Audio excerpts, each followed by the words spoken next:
Okay, so on to the second last track of Jesse's Melody Quest series. It's a 535 mini-series, man, and the artist we are currently listening to, the whole series is about the same artist, is actually the same, not about the same, or is about the same artist, but it's the same artist, it's Atmosphere. And we've heard 3 tracks already in the series. If you're only joining us now, I suggest you go back and start from the beginning, because this dude is absolutely fire.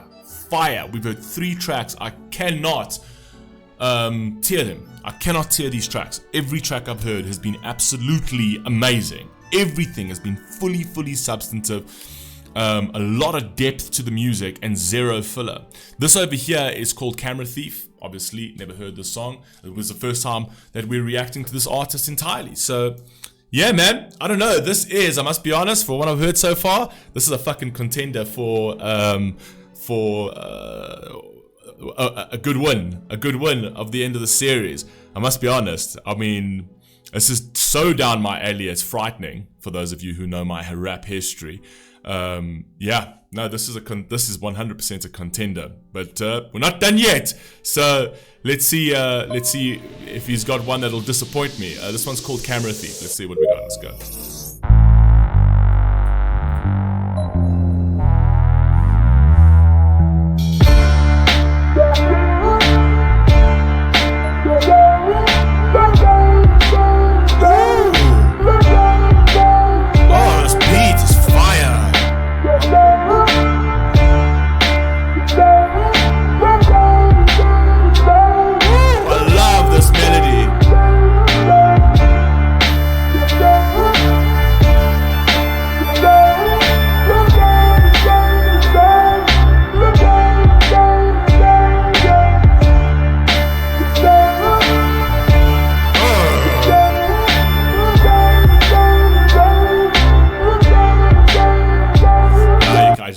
It just feels like he's gonna just spit some real fucking shit over here, bro. This melody is fire.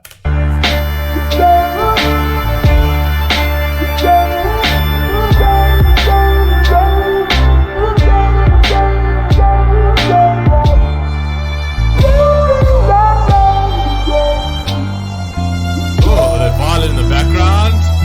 Camera thief. Take pictures.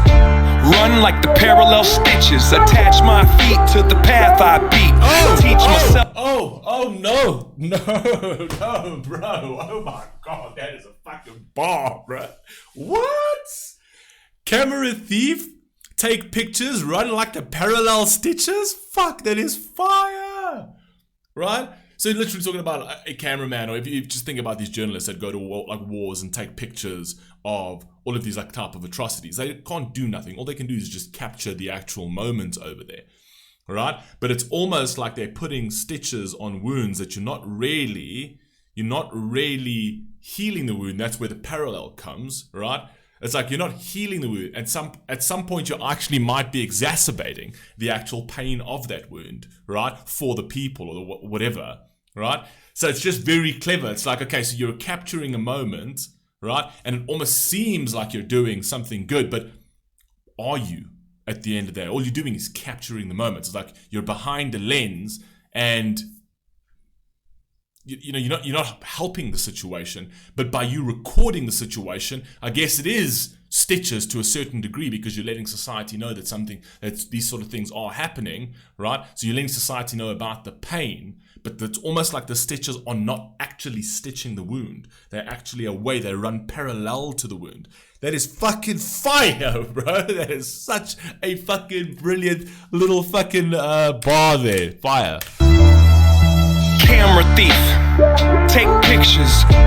Run like the parallel stitches. Attach my feet to the path I beat. Teach myself to keep the answers brief. Gnash my teeth like the last defeat. Teach myself to keep the answers brief. What does that fucking remind you of? A picture says 1,000 words. Come on, man. Let's go. Teach myself to keep the answers brief. Gnash my teeth like the last to feast. Imagine me on that abandoned beach. Sand and sea as if the jazz was free. I'm ice cream mixed with gasoline. Direct attention to the craftsmanship. This song is fucking fire. Oh my god, I think this is the best one. And I've been struggling to tear them, but oh my god, this song is fire, bro. Wait a second, go back. Imagine me on that abandoned beach, sand and sea as if the jazz was free. I'm ice cream mixed with gasoline. Direct attention to the crap. The ice cream mixed with gasoline is literally taking pictures of the good and bad. Essentially, that's what a camera is. So what he's talking about in terms of what I think what he's trying to say with regards to the camera thief is that the thief isn't actually stealing cameras over here. The thief is actually stealing moments in time, right? So he's capturing that, and those moments are not actually his, right? But he's stealing those moments in time for something, for controversy, for adulation, or whatever it is. He's stealing those moments in time. They don't actually belong to him. They belong to the people who are feeling them. They belong to the people that are experiencing them. So he's kind of like an outsider stealing those moments in time, right, to actually go and sell and create a narrative of his own elsewhere, right? So I think that's sort of, that's what I'm getting from this, essentially, right, in terms of the camera thief. Free, I'm ice cream mixed with gasoline.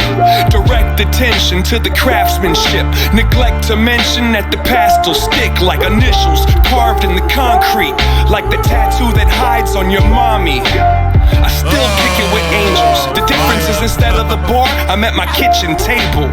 The starlight shines through the glass, but you feel safe underneath that mask.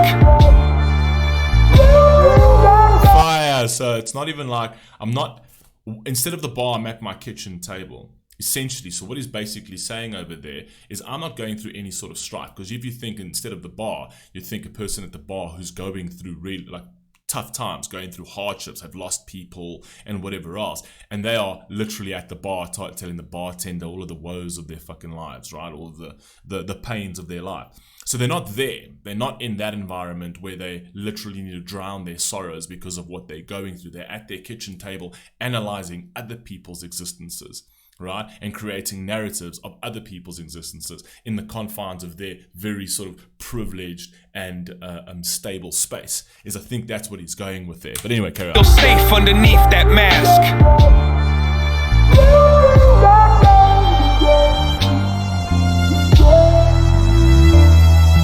Ferris wheel, give rides. The scars healed in time to get high.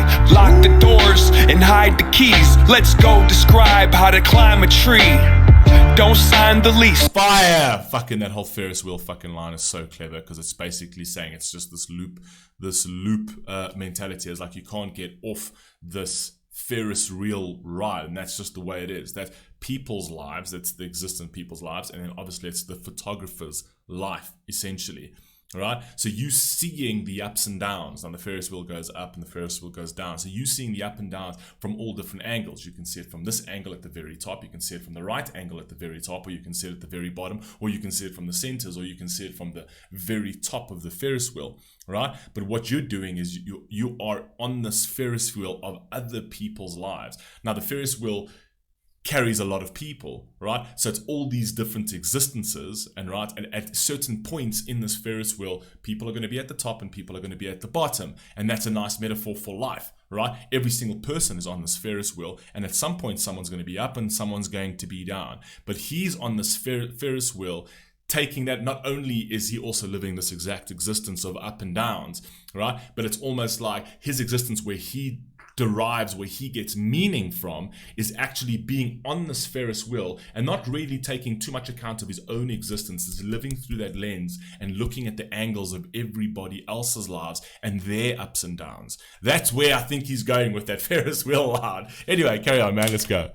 Keys, let's go describe how to climb a tree. Don't sign the lease, just cop a corner for you to curl up and try to sleep. Those cheap police won't find my wings. I keep my dreams inside my dreams. And if I had a time machine, I'd probably use it like a vacuum and try to clean. It kinda seems quite more than a hand. Fire, so clever, so clever. Even that climbing a tree bar is fucking clever. It's actually something real that a child would do, right? Living your life for yourself, actually getting that sort of, taking that risk and getting that sort of level of exhilaration from climbing that tree, right? like a child, which is that he plays into it's the purity of human existence, right? Where it's those basic things that really add to your life, right? But a lot of people don't do that. A lot of people are living the climbing of the tree through other people's lives. They're watching other people climb that tree, right? And just documenting, because that's the life we've become, right? Because basically we're all fucking camera thieves today. Essentially, but there was something else there that I'll use it like a vacuum and try to clean.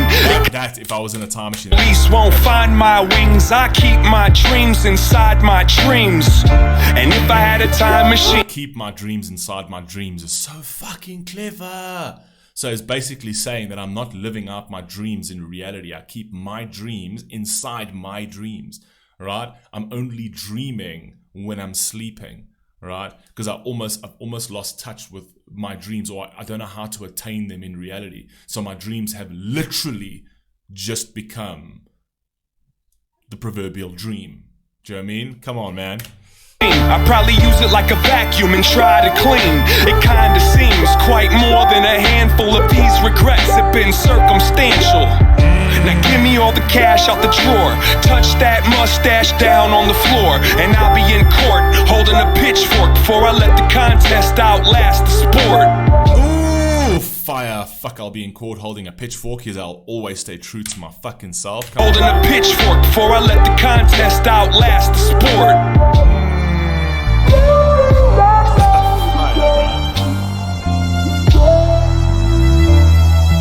Pocket watch. Impatient, find a mate, then make the migration. Break the rules, but first impatient. Pocket watch. Impatient, find a mate, then make the migration. Break the rules, but first. Fucking pocket watch, impatient, find a mate, then make the migration, right? So he's basically playing into how time is running, and he's basically saying that I'm impatient with my time, therefore I'm impulsive. So he's playing into the impulsivity of his actions. So he's saying I create these impulsive actions and then I make the migration. I just move around, not knowing myself. But it's basically saying, what he's basically trying to say over there is because of my impulsivity, I've lost touch with who I am. And it's not about where I move. It's not about where I go, right? It's not about, it's not a circumstantial thing based on environment. It's actually based on my own psyche. I'm not happy with where I am, right? Therefore, my impulsivity plays into my impatience, essentially, right? So time is running, and because of my impulsivity, right? I'm like saying it's almost like playing into, I understand the urgency of life, right? But I also need to sort of take a breather, right? And it's not something that you're wearing on your fucking a pocket watch. It's not something you wear on your wrist. It's not something that you have on your phone and whatever else. It's one of those like old school things where it's like this pocket watch that's in your thing. You're not always cognizant of that time. So when you take it out, it feels like a lot of time has passed. So he's understanding the urgency of life, because every time he looks at that clock, too much time has passed where he feels he hasn't done enough. So he's becoming impatient, right? And then he finds someone that he can share these moments, and that might play into his impulsivity, right? And he's moving around a lot but not doing much in that time is basically where I'm going with that. I know that sounds a little bit very disjointed, but I had something in my head there. Patient, find a mate, then make the migration. Break the rules, but first break the rulers. And keep it moving like a rumor. Break the rules, but first break the rulers, right? But that's a fucking bar. Oh my God. Because he's basically saying over there, break the rules, but first break the rulers, right? Because the rulers have decided your metric, right? So you can only measure things, right, by the metric that has been given to you, whether it be millimeters, centimeters, inches, whatever else. Those metrics were given to you, right? So in order for you to break the rules, you got to break the things that actually decipher or the things that tell you what those rules are, right? The very governing mechanism of those rules need to be broken, but also break the rulers, right? Meaning that not only the fucking metric what these rules are constructed on, but the rulers who created them, right? The people who created the rulers who created these things for the world to govern and control people and to attain their compliancy. It's easy to get someone to comply to something if you create the structure where they are consistent, where they have to use the very metrics you have put in place, or else they can't function. Much like this being a fucking ruler, right? This is a ruler of our lives. This is basically how we dictate our lives. This is our fucking metric. It's a cell phone all of the time. It's what keeps us distracted. It's what keeps us informed. It's what keeps all that kind of thing. To a certain degree, this is the very thing that keeps us compliant. It may feel like it's not, but it is, because it can form narratives, it can change ideas and all that kind of thing. They can push out the contents and ideas of society through this, right? And through a lot of monotony. And the more they push it, it becomes sort of propagandistic to a certain degree. And how you consume that is literally falling within the confines of that ruler, right? That measures what your life is in terms of its successes and its downfalls. Fire. Very, very, very clever. Break the rules, but first break the rulers. And keep it moving like a rumor. I don't need to defend my defensiveness. I keep to myself, my family, and friendships. I got enough people I could disappoint. If you disagree, I think you missed the point. Now go ahead and... I got a lot of people that I can disappoint, but if you disagree, you miss the point.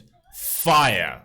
Fire, fire, fire, fire. Because then you've missed the point. You've missed the point of the fact that he's being human. I got a lot of people that I can disappoint, right? It's basically being human. If you disagree, then you've missed the point, because then you're trying to hold yourself higher than me. You're trying to put yourself on a soapbox over here, right? And you can't, because we're all human, and all of these things, that these characteristics are human characteristics. You cannot say that you haven't disappointed people. You have. Every single person watching has disappointed people. It's part of your human nature, essentially. So you've missed the point of the actual message over here. It's about humbling yourself as opposed to putting yourself on a pedestal. Fire, clever.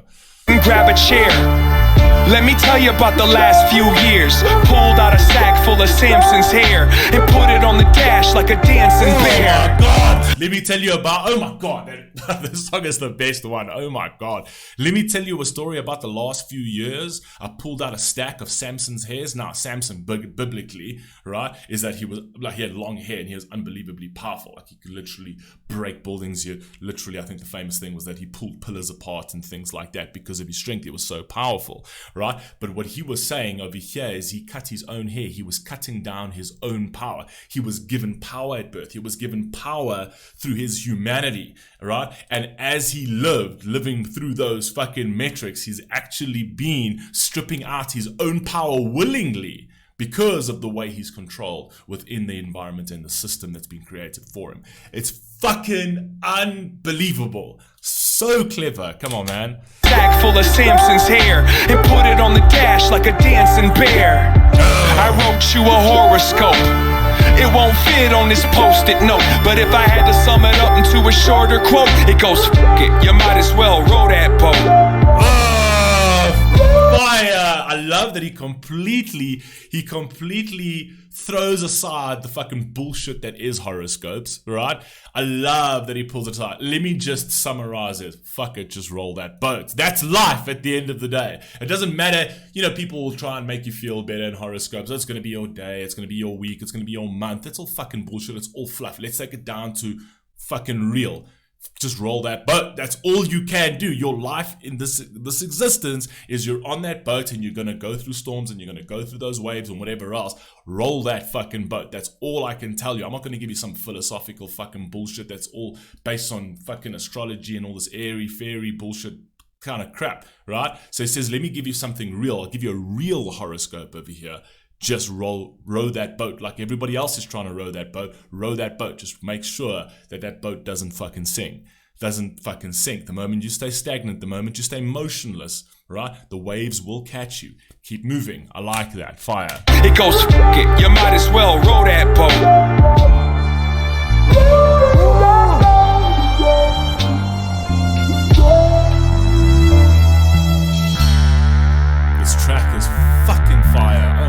This is my favorite one.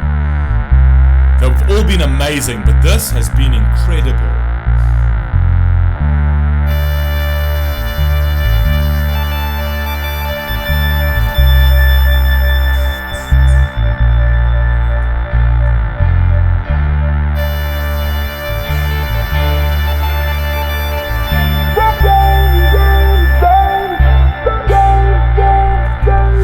What I also like about that, sorry, I know we're going back over here, it's just sitting in my mind over here with regards to that climbing that tree, juxtaposing that to the Ferris wheel, where the Ferris wheel is controlled, it's not really rooted, it's actually sitting on, it's kind of like pivoting on a bearing essentially, and it's going round and round and round in one like singular sort of motion, right? That climbing that tree line over there is also referring to and playing into the staying grounded and rooted within your family tree essentially. So you're climbing that tree to actually get to the top, right?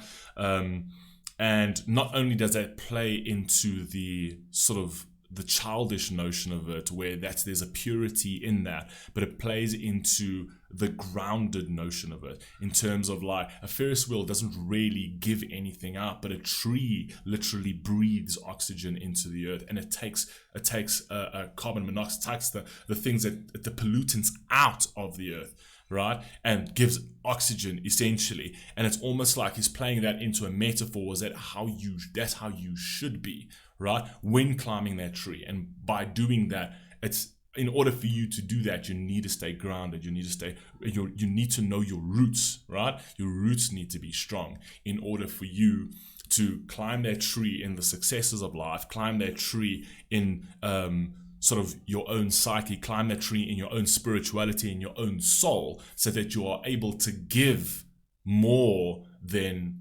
taking in pollutants essentially. So I think he's playing into that. I don't know, maybe I'm just going too far with that and too philosophical with that, but it was just something that was in my mind, and I thought, whatever, let me just say.